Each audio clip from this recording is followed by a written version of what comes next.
All right, so I had a few people ask about number 39, the AP like limit question.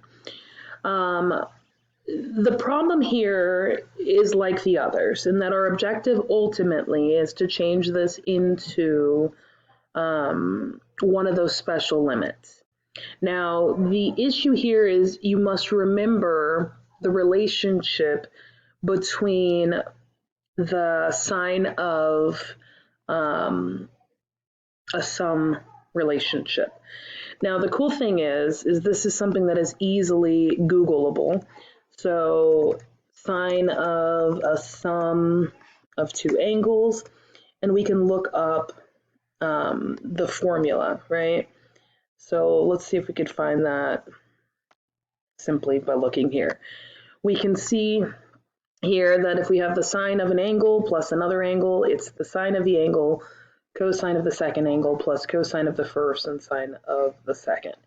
So what we're going to do then is we're going to use this relationship to help us for this particular problem. And honestly, more often than not, these sort of problems are just solved by looking up relationships between the things.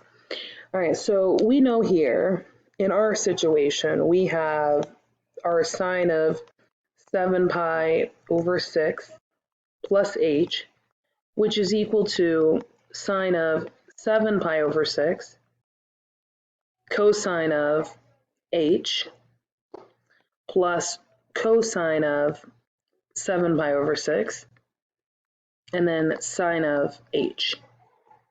And using our unit circle, we can see that sine of 7 pi over 6 is over here, and our point is negative root 3 over 2, negative 1/2.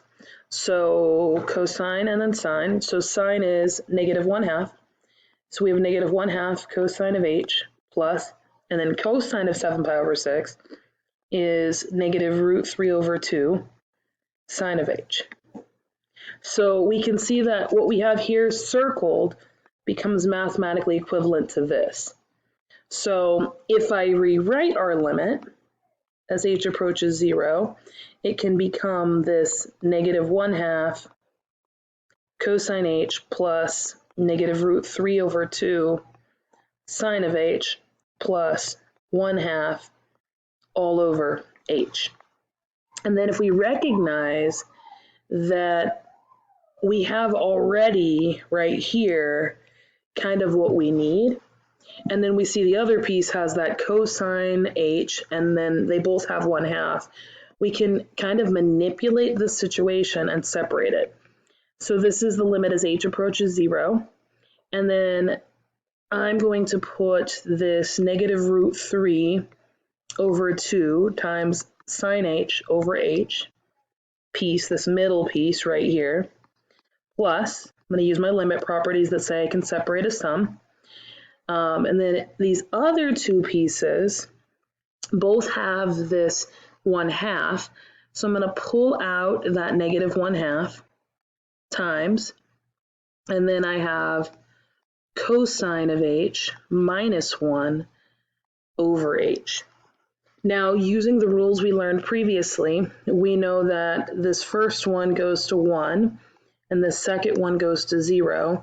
So this simply becomes negative root 3 over 2 times 1 plus negative 1/2 times 0, which ultimately becomes negative root 3 over 2.